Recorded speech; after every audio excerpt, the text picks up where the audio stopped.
메시지 성경에서 마가복음 9장을 살펴보겠습니다. 이 장에서는 예수님의 변모 사건이 중심이 됩니다. 예수님이 세 제자 베드로, 야고보, 요한과 함께 높은 산에 오르셨을 때 그들 앞에서 옷이 새하얗게 빛나며 변모하셨습니다. 모세와 엘리야가 예수님과 함께 나타나 이야기를 나누었고, 이는 예수님이 하나님의 아들임을 나타내는 중요한 순간입니다. 그 이후 산 아래로 내려오자 한 아버지가 귀신 들린 아들을 데려와 예수님께 치유를 요청합니다. 제자들이 치유할 수 없어 실망한 아버지에게 예수님은 믿음의 중요성을 강조하시며 어린 소년을 고쳐주십니다. 이 장은 예수님의 신성함과 믿음의 힘을 강력히 보여줍니다. 제자들에게는 자신의 입장을 이해하고 겸손한 자세로 하나님의 뜻을 따를 것을 가르치십니다. 마가복음 9장은 예수님의 능력과 가르침을 깊이 이해하는 중요한 메시지를 담고 있습니다. 메시지 성경에서 마가복음 9장 말씀으로 들어갑니다. 예수께서 이렇게 쐐기를 박으셨다. 이것은 믿을 수 없는 훗날의 이야기가 아니다. 여기 서 있는 너희 가운데 그렇게 되는 것을 볼 사람들도 있다. 그들은 하나님 나라가 위엄 있게 임하는 것을 볼 것이다. 영광 가운데 계신 예수. 엿새 후에 그들 가운데 세 사람이 정말 그것을 보았다. 예수께서 베드로와 야고보와 요한을 데리고 높은 산에 올라가셨다. 그리고 그들 눈앞에서 그분의 모습이 완전히 변했다. 그분의 옷은 아무리 표백해도 더 하얘질 수 없을 만큼 반짝반짝 빛났다. 엘리야와 모세가 함께 나타나서 예수와 깊은 대화를 나누고 있었다.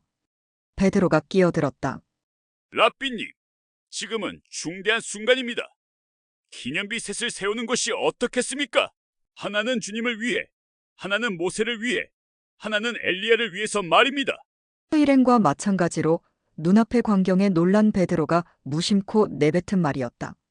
바로 그때 비처럼 환한 구름이 그들을 덮더니 구름 속 깊은 데서 한 음성이 들려왔다. 이는 내가 사랑으로 구별한 내 아들이다. 그의 말을 들어라. 잠시 후에 제자들이 눈을 비비며 주변을 둘러보니 오직 예수밖에 보이지 않았다. 산을 내려오면서 예수께서 그들에게 비밀을 지킬 것을 엄히 명하셨다. 너희가 본 것을 아무에게도 말하지 마라. 그러나 인자가 죽은 자들 가운데서 살아난 뒤에는 말해도 좋다. 그들은 죽은 자들 가운데서 살아난다는 것이 도대체 무슨 말인지 몰라 고개를 갸우뚱거렸다. 중간에 제자들이 물었다. 종교학자들은 왜 엘리야가 먼저 와야 한다고 말합니까? 예수께서 대답하셨다. 과연 엘리야가 먼저 와서 인자가 올 때를 위해 모든 것을 준비한다. 사람들이 이 엘리야를 업신여겼고 사람들이 인자도 똑같이 업신여길 것이다. 인자는 성경에 기록된 대로 심한 고난과 천대와 멸시를 받을 것이다. 기도가 아니고는 할 수 없다. 그들이 산을 내려와 다른 제자들에게 돌아오니 주위에 큰 무리가 보이고 종교학자들이 제자들에게 따져 묻고 있었다. 예수를 보자마자 무리 가운데 반가운 기운이 일었다. 사람들이 달려와서 그분을 맞이했다. 예수께서 물으셨다. 무슨 일이냐? 왜 이렇게 소란스러우냐? 무리 가운데 한 남자가 대답했다. 선생님, 귀신 때문에 말을 못하는 제 아들을 선생님께 데려왔습니다. 귀신이 사로잡을 때마다 아이가 바닥에 거꾸러져 입에 거품을 물고 이를 갈면서 막대기처럼 굳어집니다. 선생님의 제자들에게 구해주기를 바라고 말했지만 그들은 하지 못했습니다. 예수께서 말씀하셨다. 하나님을 모르는 이 세대여, 내가 같은 말을 몇 번이나 해야 하느냐? 얼마나 더 참아야 하느냐? 아이를 이리 데려오너라. 그들이 아이를 데려왔다. 귀신이 예수를 보고 아이에게 발작을 일으키게 하니 아이는 입에 거품을 물고 바닥에서 몸을 뒤틀었다. 예수께서 아이의 아버지에게 물으셨다. 이렇게 된 지 얼마나 되었느냐? 어려서부터 그랬습니다. 귀신이 아이를 죽이려고 불속이나 강물에 던진 것이 몇 번인지 모릅니다. 만일 하실 수 있거든 무엇이든 해주십시오. 불쌍히 여기셔서 저희를 도와주십시오. 예수께서 말씀하셨다. 만일이라니? 믿는 사람에게 만일이란 없다. 모든 것이 가능하다. 그분의 입에서 말이 떨어지기가 무섭게 아이의 아버지가 부르짖었다. 제가 믿습니다. 의심하지 않도록 도와주십시오. 무리가 속속 모여드는 것을 보시고 예수께서 악한 귀신에게 명령하셨다. 벙어리의 귀머거리 귀신아, 내가 네게 명한다. 아이에게서 나와 다시는 얼씬거리지 마라. 귀신은 고함을 지르고 마구 몸부림치면서 나갔다. 아이는 송장처럼 핏기가 없어졌다. 그러자 사람들이 아이가 죽었다고 말하기 시작했다. 그러나 예수께서 아이의 손을 잡아 일으키시자 아이가 일어섰다. 집에 돌아온 뒤에 제자들이 예수를 붙들고 물었다. 왜 저희는 귀신을 쫓아내지 못했습니까? 예수께서 대답하셨다. 이런 귀신은 기도가 아니고는 쫓아낼 수 없다. 그들은 거기를 떠나서 갈릴리를 지나갔다. 예수께서는 제자들을 가르치고 싶으셔서 아무에게도 일행의 행방을 알리지 않으셨다. 예수께서 그들에게 말씀하셨다. 인자는 하나님과 관계하기를 원치 않는 사람들한테 넘겨질 것이다.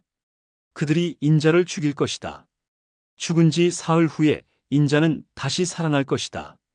제자들은 무슨 말씀인지 몰랐으나 묻기도 두려웠다.